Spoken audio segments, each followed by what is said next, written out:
Alex, lovely to see you. How are you? I'm good, Tara. How are you? Really good. Thank you for joining me. You're very welcome. Thank you for asking me. I am especially excited because for anyone who doesn't know, which is probably everyone, Alex used to teach me dance and drama. Yeah, literally only a couple of years ago though, Tara, yeah? Only a couple. Yeah. Very, very recent. So yeah, Alex, as a kind of drama and a dance teacher by trade, obviously disruptions right now. You can't really do any classes. We're all on lockdown.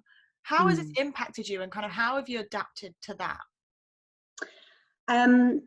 It was quite scary to start with, if I'm absolutely honest, because we just felt as though the whole business was going to crumble. And also the fear set in that, are we technically savvy and minded enough to keep up with what perhaps other people have initiated or investigated and started to implement. But after a week or so where we just literally said we were not seen as essential services, we just sat tight for a little while.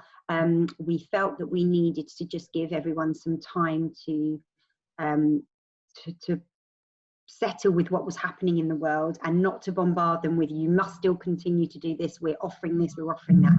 So we almost froze everything, and then gradually we started to think about the children and how it would be affecting children. We teach between 4 to 18 years, and that's when we started to add in a few new things that we hadn't done before, really for their well-being, mental well-being more than anything. And it wasn't a financial thing for us at all. We wanted to offer children some things to work on at home, not worry the parents financially to pay for anything. So we've been doing a lot of complimentary videos and parties and things to just get children engaged and focused on everything but the media, really. Because it must be so worrying for children. We kind of forget, like, as a child, you're processing this whole situation, but you don't really understand what's going on. You don't see in your face anymore. So these kind of classes are so important.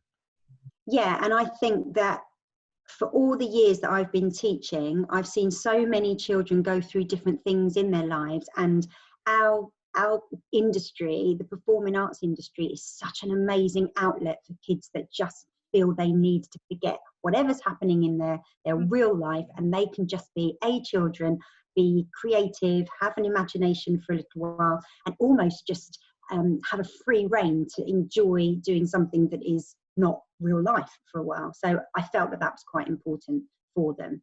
Doesn't matter what age you are, really, with that either. And this is something parents can do with their children. It's not just something like, here's the computer, enjoy. Yeah. We have a class that we usually have on Saturdays, and about 35 children, and a lot of them have signed up for me to just keep going. We were working on an 80s show, so I said, right, let's just keep doing some rehearsals online. So you've got all these little boxes online jumping around to all this 80s music. It's fantastic. But then I thought, there's a lot of homeschooling going on as well, and there's a lot of screen time going on, which we all know is keeping us all ticking and communicating. But we've got a live talent show coming up where children from 4 to 18 can come online and perform anything that they want to us. So that they're not necessarily, they can work on it in their bedrooms, in their gardens. It could be an acrobatic, they can just read a poem out if they want to, or a nursery rhyme if they're little bitty ones, just so that it takes them away from the screen for a little while. So it's just trying to fathom things that are going to keep them focused and engaged. And we've had some free parties. One of my students was meant to go on a Disney cruise for her 18th birthday with her parents, and it got cancelled, of course.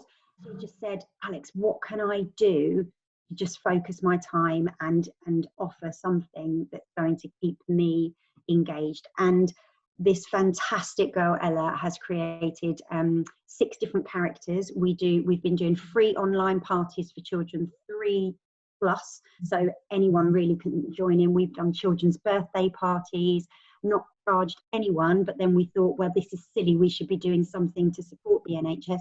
we had a Just Giving page, and we're just over £400 now. And we want to do our bit and feel as though, we can't reach out.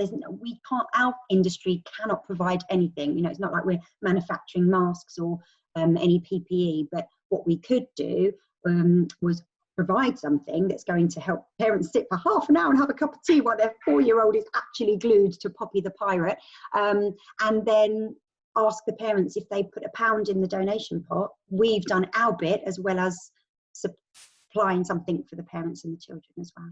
Absolutely. And we spoke a little bit there about kind of how hard it is for children, and you have your own toddler. So you kind of have that added aspect of understanding what it's like both sides of the screen, as the teacher and as the mum. I was wondering how you balance that, having the mum hat and the working hat, but all in the same space all of a sudden. Yeah, it's really hard. There's a reason why children go to school and adults work. I've never really thought about it, but it's the society that we're all in. It works, and that's why it works. Arthur's 3, and he's not at the stage where he's asking questions. He doesn't really care that he's not going to preschool. He just thinks he's got a really big holiday off at the moment. And the only thing when he wants to get close to anyone nearby, if we're out walking or my mum may pop by and he wants to hug Nana, and I'm like, no. Oh, I just have to keep saying, people are poorly, darling, and we're not meant to be giving each other hugs at the moment because we don't want to get poorly. And that's the only thing really that I've been saying to him, for him to go, okay then. If he was a bit older, there may be more questions. I don't know whether I'm lucky or I'm not lucky, but we just make it work. And my husband's still at work, so to have him from almost 7 o'clock in the morning until 5:30, 6 o'clock in the evening, and try to get work, and all my staff are furloughed, so I'm literally answering all emails and just trying to keep our name out there and make sure that there's something for everyone to come back to at the end. So it's tough, and I just have to work a bit in the evenings and try to drink lots of coffee during the day. Now, I've asked all of my guests this same question to end the interview on a little bit of a high note, because I know it can be quite a negative time recently, and it can be quite hard for everyone. So I was wondering, what is your lockdown love? Kind of what is the one thing you've either found a huge appreciation for since being in lockdown, or the one thing that's kind of kept you going? I know this leads to it. I know a lot of people have said this, that time, having time to physically do things. I literally fly around like a lunatic every day of my life. And to have that time to spend at home with Arthur and with Mark, and just family in general, it's not having to watch the clock, and it's not having to set yourself, you've only got this amount of time. And I think the pace is my lockdown love, the slower pace of life. And if there's anything that I take on from this, I'd like to think that I would slow things down a little bit, to embrace things that are actually more important than you realise. If we come out of this, I hope we all kind of slow down and life changes, and we don't go back to that full on that we did before. Alex, thank you so much for joining me. Lovely to see you. Take care. Bye. Bye.